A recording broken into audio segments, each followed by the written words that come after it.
Memories of Moab, April 9th, 2002. Dear Fred and Father, well, as usual, I'm behind in my paperwork. It goes back to my younger years when I didn't have time to wipe my hinder properly, since I was always too busy playing. So it goes now that I am an adult. But I did have a flash of brilliance as I started to jot down my memoirs of a recent bicycle trip to Moab, Utah. Heck, I could just broaden the scope of the document and send it out as our 2001 Christmas letter. Since I took over the Christmas communication responsibilities in the last millennium, I've been struggling to keep up. Too busy playing. But with this letter, I can cover all of my commitments in one shot. You know, like letters to mother and father, birthdays, Mother's Day, all that happy crap that a person is supposed to remember, combined in a Christmas newsletter. Whoa, can it be done? At this point, I don't care. I just want to lance those past mistakes and fulfill future millennium commitments. Here goes. Merry Christmas. Or whatever. What can I say about life? It passes quickly. It seems like only yesterday that Taylor was going to Kansas University for his freshman year of college. Terribly pricey, nice school, good education.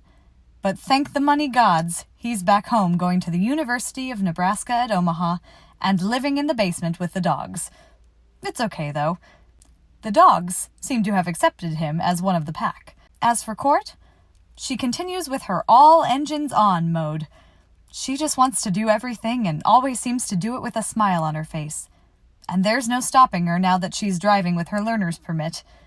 Of course, both Taylor and Court have been driving on the back roads since the age of 3, and by themselves, without sitting on my lap, since they were about 5. That method seems to have worked out well. Both appear to be pretty intelligent drivers. Not like their mother. Just kidding, honey bunny. Yeah, right. Speaking of Diane, she's doing fine. Well, she lives with me, so that has to be a little difficult, but I'm lucky to have her. She's still planning to live with me on the boat after Court graduates from high school in 3 years. She's into domestic travel, but not much into the international scene. When Fred and I wanted to go to Tibet, she said, "Go." When the Chinese put up barriers for entry and we decided to go to India, she said, "Have fun." When Father had his stroke 3 days before we were to leave, she covered all the bases in Omaha, while the rest of us slowly watched Father rot away. My strength comes from her, no doubt in my mind. On top of all that, she just went back to teaching full-time last year. You can't ask for more. Well, you can, but probably not in a Christmas letter. I suppose that rot away comment about Father was a little harsh. But that's the way it was, or at least the way I thought it was. I still remember when Fred and I took Father home after 2.5 months of steady decline in the nursing home. We wanted to at least let him die in dignity. Of course, the plan didn't work out too well.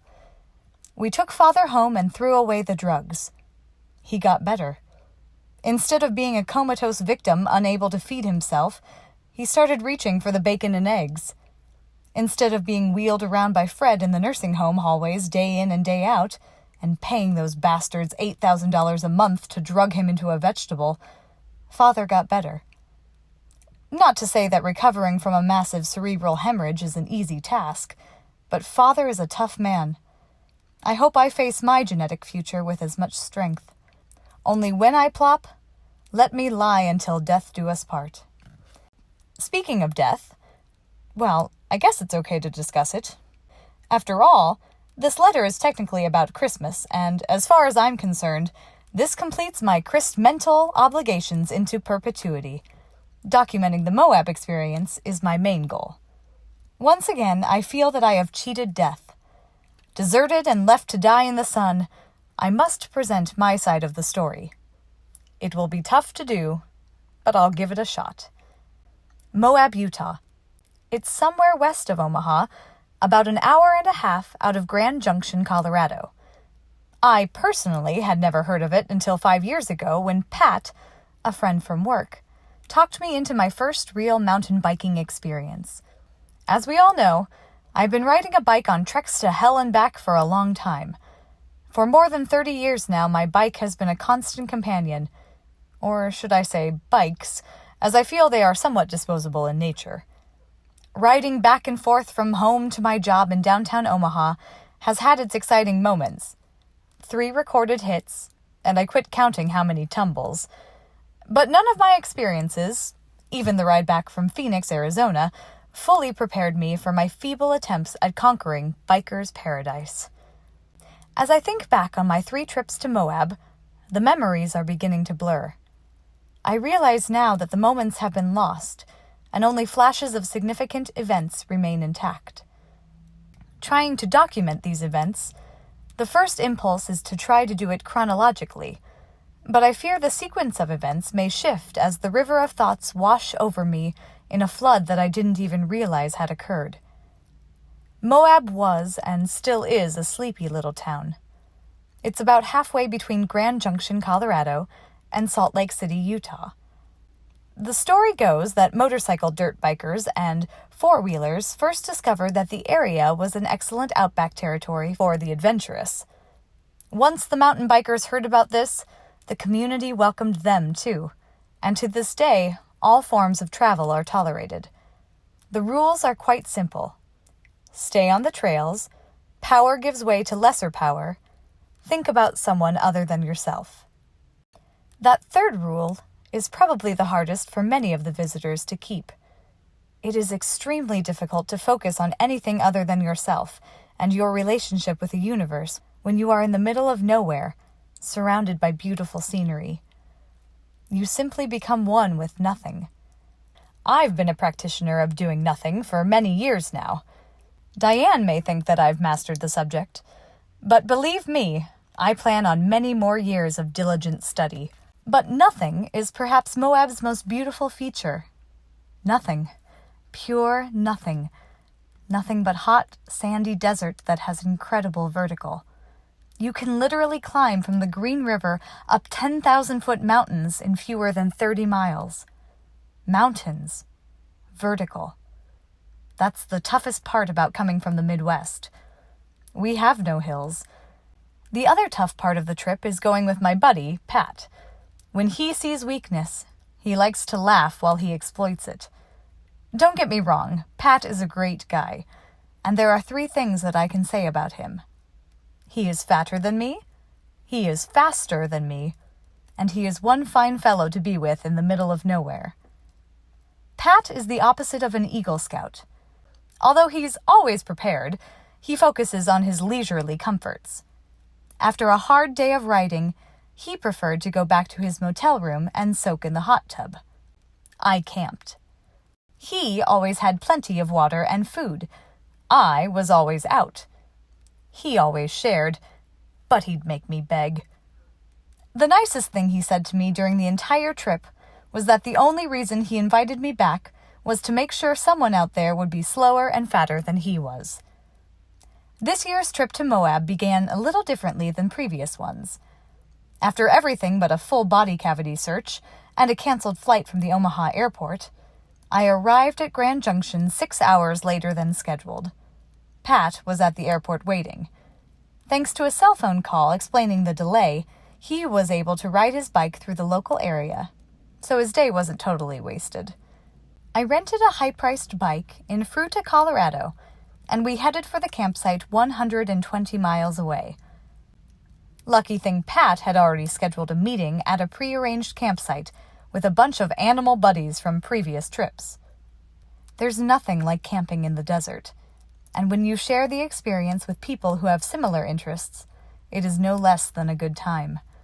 There was Rod, the top dog with a $5,000 bike that he knew how to ride, and his new wife, Gayleen, who liked to run miles up mountains with their dog Yeti. Steve, the guy who rode in the Tour de France, Keenan, who drove all night and showed up at 3 a.m. with his buddy Mark, the marathon runner, Josh from San Francisco, who arrived the next day just to go for one ride and then head back to California the next day at 5 a.m, and finally, Fat me. Pat, of course, did not camp with the rest of us. Instead, he drove back and forth from his motel to our campsite every day. I must tell you that these fellow campers were nothing but nice to me. They opened their campsite, their conversation, and their hearts to me. If they are any representation of what the late 20, early 30 generation is like, our future is in good hands. I only rode with them for one ride, and even that would depend upon your own definition of with. I should simply say that we started out together on the 31-mile Porcupine Ridge Trail. In the beginning, it looked good for my side. We were no more than saddled up and heading out of the campsite when Steve dumped his bike in the sand. When we arrived at the dirt path heading up into the mountains, Keenan flopped over on his bike. I was beginning to think, hey, I might be able to hang with these boys. Well, it all went downhill from there for me. Actually, it was mostly up mountain. I was finally reaching the top of the trail at a beautiful scenic spot when suddenly the pack passed me heading back down after they had finished a 15-minute rest. I don't blame them at all for the short break, since the cold rain was changing to snow. It was at this point that Pat and I lost contact with them. It didn't matter. Any path you take usually gets you back to where you started. Moab. I wish I could adequately describe the experience, but even as I read my own words, I see the futility of it. How do you describe nothingness? Maybe that's why I like the desert so much. As I said, I'm pretty good at appreciating nothing. One of my specialties. But I think it is the physical pain that takes us to new levels of awareness. At any rate, it was 3 days of torture on paths that left a flatlander humbled. And trust me, I was aware. On one particular ride, I made a near-fatal mistake. There were several compounding errors leading up to this event that could have proven to be deadly, but somehow I was given a pass. Actually, it could have happened to anyone. Hardcore animal guys have those Camelback water bags that we use for extended rides in the desert. The day before, on one of our shorter rides, I had the bright idea of putting beer in my bag for a refreshing pick-me-up during our outing. Pat thought it was pretty funny that I had nothing but foam to drink. Well, the next day, seeing the error of my ways, I decided to put whiskey in the Camelback. It didn't foam, but it certainly didn't satisfy my thirst. We were about halfway to an old, deserted mining town when I realized that my 2 water bottles attached to the bike were empty, leaving only a bag of whiskey on my back. I begged Pat for some of his water, but he just laughed at me and said that if I couldn't keep up, I'd better head back. He was right. I was weak. I turned around and headed back. Funny thing about the desert, it plays tricks on your mind. Perhaps the whiskey didn't help. Somehow I got lost. Damn, I must have turned left when I should have turned right. Bottom line, I had no idea which way to go, and with no more than a couple of hours of sunlight left, I knew I should be looking for a tattoo parlor. I was already screwed, and it wouldn't be long before I turned blue. People die of exposure after dark in the desert, especially those without access to water. My bones would probably still be out there, if not for the fact that I stumbled upon the Green River. Actually, I weaved and wobbled my way there. From that point on, it was only a decision of left or right. I went left. As it turns out, that was right. I followed a path until I hit the highway, and then it was a quick ride back to town to our prearranged watering hole, Eddie McStiff's Bar and Grill. The short lesson for desert travelers everywhere is, whiskey in the water bag is a bad idea. Our Moab camp broke, and we all headed home. However, Pat and I decided that we could ride a few more trails in Colorado before I had to catch my flight home later that evening. The entire trip was pretty much summed up for me on this last ride. It began as just another torturous ride to hang with Pat. It seemed as though I was always chasing him, trying not to be the weak link. He had the maps and knew the area. I just followed. It was on one of those chases, after grinding our way to the top of a pass, that I met my old friend, over the edge. I've been on, and some say over the edge, many times in my life.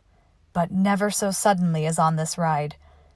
It all began when I came winging around the side of this mountain at 10 miles an hour. Suddenly, the killer path I'm on shot me out onto the edge. The path was a single track, approximately 3 feet wide, and to the right was nothing but down. I don't know how far down. I didn't need to look. I could sense it. I could feel it, taste it, and sure as hell didn't want to test it. It had to be well over 3,000 feet down. To my left was a cliff that loomed overhead and then veered back to nothing but wide open sky. You literally feel as if you just went over the edge into the wild blue yonder. It's at these traumatic moments in my life that I feel a safety mechanism kick in. That point in time where the mind and the body separate. Freud called it the id. All I can tell you is that my id shattered into many pieces. The mind was saying, "Whoa, dude!" The legs said, "Just keep on a-spinning." The eyes said, "Stay focused on the path." But it was the arms that helped expose my weakness. The right one started gripping really hard on the handlebar, and I was afraid that it was going to overpower the rest of us and cause a crash to the left. It didn't want me to go right, but as the edge kept going on and on and on, the right arm kept gripping harder and harder until it felt as if the whole appendage was turning to stone. At this point, the left arm sent a warning to the id in the middle: maintain or die.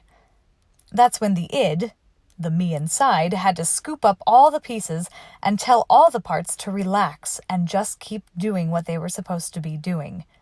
Ride, Captain, ride, as if your life depended on it. It did. Terror. What can you say about it? How can one adequately write a visual description of it?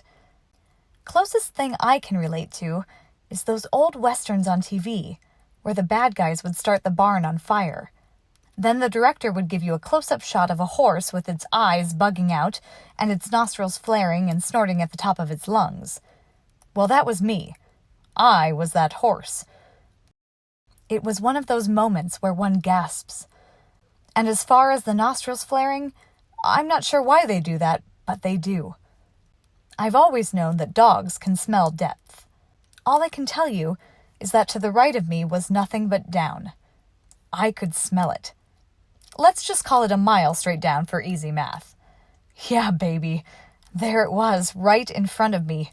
Fear. Pure, unadulterated fear. Before I could really get the taste of it out of my mouth, whoosh, I'm across the edge and on the other side of the pass.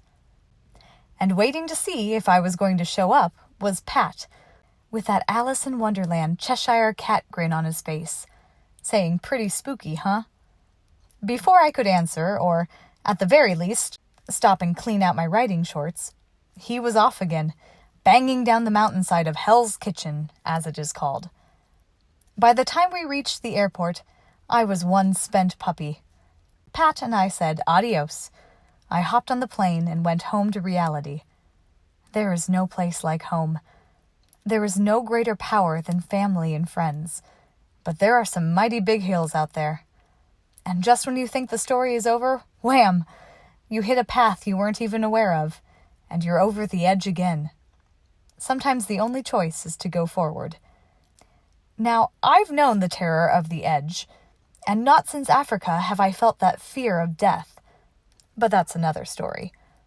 However, nothing could have prepared me for what was yet to come. Once back home, I had to go to work the next morning. I was awake at 5 a.m. to walk the dogs. After feeding them breakfast, I walked into the house and heard a strange noise. I looked over at the fish tank in the family room. It had sprung a leak and was about half empty, spraying water all over the family photo albums.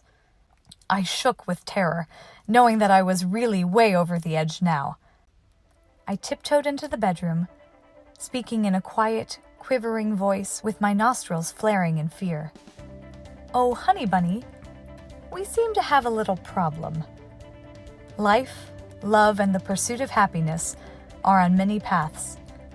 May you always be on one of them, no matter how difficult." Merry Christmas to all, and to all a good life. Jeffrey.